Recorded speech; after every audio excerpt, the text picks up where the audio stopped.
All right, we're going to be doing one final thing here. We're going to graph the vertex form with an example. We're going to do g of x equals -2 times the absolute value of x minus 1 plus 3. So a is -2, h is 1, and k is 3. We're going to first of all describe the transformations on the parent function to get to the function g, and then we're going to graph g. We're going to go through one step at a time. So step 1, the h equals 1 is going to move us 1 unit to the right, so this is step 1. Let's just label that with a 1. So that's step 1. Step 2, we stretch the graph vertically that we just created in step 1. We stretch that vertically by a factor of 2, and we then have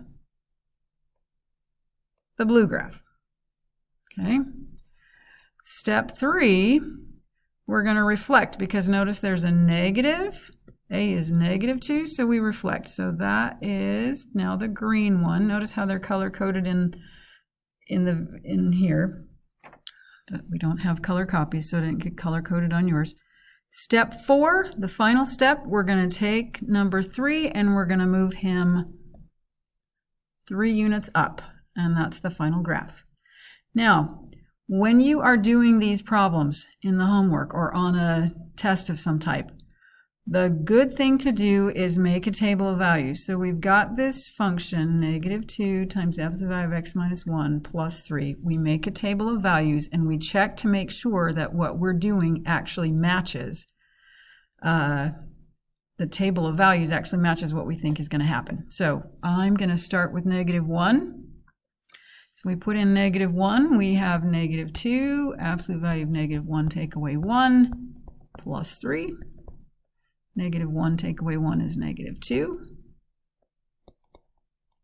-2, absolute value of -2 is 2. We have -4 plus 3. That's going to get us a -1. I want you to pause the video, fill out the rest of the table, then come back. All right, we've got the point -1, -1. We've got 0, 1. We've got 1, 3. We've got 2, 1. So our vertex must be at 1, 3. We've got 3, -1.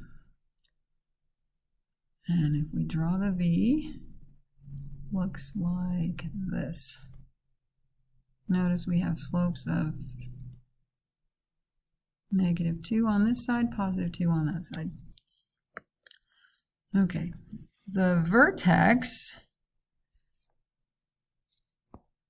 as we said, was at 1, 3. That was one method. Another method is to identify and plot the vertex. Identify the vertex from the equation. So the equation, we identified the h and the k earlier as 1 and 3. So the vertex is at 1, 3. Then you plot another point on the graph, and I would always check that vertex. Plot another point on the graph, such as when x is, let's say, 0. I like x equals 0. When x is 0, if you plug 0 into the original function, just as we did up above earlier, we come up with the point 0, 1. So right now we have the vertex at 1, 3. We have 0 and 1. And then we use the symmetry line. The symmetry line goes right through the vertex. So let me just draw in a little dashed line for our axis of symmetry. If we go 1 unit to the axis, we go 1 unit on the other side, we get another point. And then we have to follow that same slope. So we just use the slope to take us down. Use the slope to take us down on this side. And we've got our graph. I missed one thing here. I had the point 2, 1, and I didn't put him in the blank. And that's the end.